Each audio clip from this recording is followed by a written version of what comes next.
चुनाव आयोग के द्वारा नियुक्त कोई बूथ लेवल अधिकारी यदि केवल तुमसे जानकारी लेने के लिए आए तो उसे बंधक बना लो। ये लोकतंत्र को बंधक बनाने का निंदनीय प्रयास है या नहीं? खुलेआम आपके नेता इस ढंग का आह्वान करेंगे जैसा इरफान अंसारी ने किया कि कोई केवल पूछताछ के लिए आए तो उसको बंधक बना लो। कुछ संदिग्ध स्रोतों से वोट प्राप्त करके सत्ता पर कब्जा करने के लिए एक और गंभीर विषय जो स्वतः ही पूरे देश का ध्यान आकर्षित कर रहा है कि स्वतंत्र, निष्पक्ष, पारदर्शी प्रक्रिया के द्वारा चुनावों को संपन्न कराने के प्रयास को लेकर जिस प्रकार का निंदनीय प्रयास और घातक आघात कुछ इंडी गठबंधन के राज्यों द्वारा किया जा रहा है, वो बहुत चिंता का विषय है। मीडिया में प्राप्त समाचारों के अनुसार झारखंड के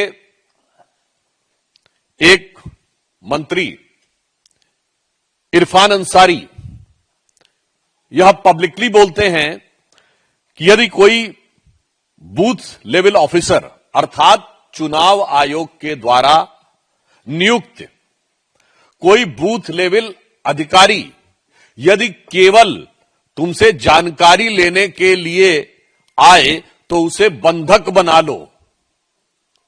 मैं पूरी विनम्रता से और दृढ़ता से और कष्ट के साथ पूछना चाहता हूं इंडी गठबंधन वालों से, यह लोकतंत्र को बंधक बनाने का निंदनीय प्रयास है या नहीं? खुलेआम आपके नेता इस ढंग का आह्वान करेंगे जैसा इरफान अंसारी ने किया कि कोई केवल पूछताछ के लिए आए तो उसको बंधक बना लो। संविधान खतरे में है या नहीं? एक बार पुनः देश को ध्यान आता है कि जहां जहां इंडी गठबंधन के लोग सत्ता में आते हैं संविधान की भावना दरकिनार कर दी जाती है। किसके लिए?